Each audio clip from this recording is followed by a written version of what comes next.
All right, let's just jump right in. For a while now, we've had AI that kind of helps us write code. But what's happening right now, it's a completely fundamental shift in how software gets made. We are moving way beyond just simple assistance into something totally new.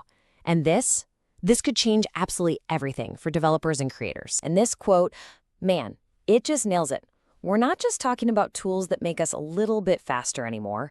No, we're talking about a process where the human, well, we're not the central operator for every single step. And that means the stakes are getting way, way higher, but the potential is also getting so much bigger. This new wave, it actually has a name, and it's one you are definitely going to be hearing a lot more of. We're talking about agentic coding. So the key difference here, the word you got to remember, is autonomy. See, this isn't just about spitting out a few lines of code. An agentic system, it takes a big high-level goal from you and then just runs with it. It handles the whole workflow, the planning, the writing, the fixing, all without you needing to hold its hand every step of the way. And if that sounds a little abstract, here's the perfect way to think about it.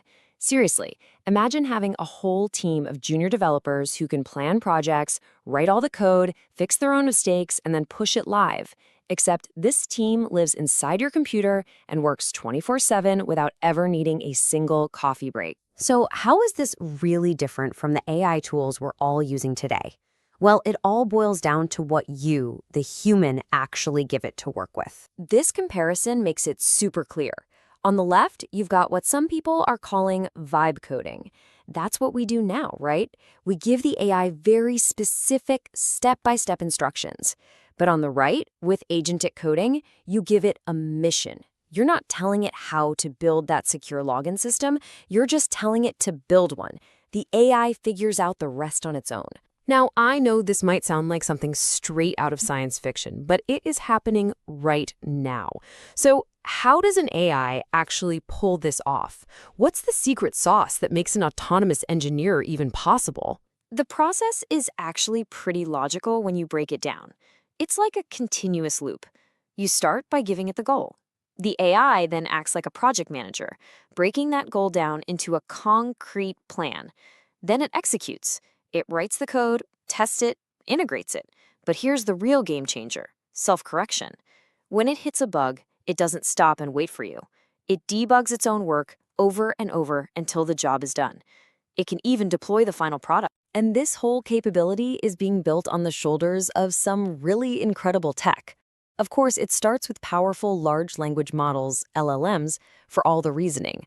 But then those are combined with frameworks like LangChain or AutoGPT that let the AI use tools. We're seeing it in action with things like OpenAI's function calling feature, and of course in dedicated platforms like Devin from Cognition Labs, which they're marketing as the world's first true AI software engineer. And I really need to stress this point. This isn't some research paper about what might happen in 10 years. This is real. Companies and developers are using these kinds of systems to build actual products today. Just take a look at these examples. We're talking about agents that update internal software for huge companies while everyone's at home asleep. You have startup founders describing an idea and getting a working prototype built in a matter of hours, not months. There are DevOps agents acting like little automated system admins, and even security agents that hunt for bugs, fix them, and then submit the pull request themselves. The productivity boost here is just massive. But as you can probably guess, with all of this incredible power and speed come some pretty big questions and, let's be honest, some major risks. This technology is a classic double-edged sword, And the trade-offs here are stark. I mean, the benefits are just undeniable, right? You get this incredible speed, a 24/7 development cycle, and you're democratizing who can create software. But the risks, they're just as real. What happens when you lose that human oversight and an AI accidentally introduces a critical security flaw?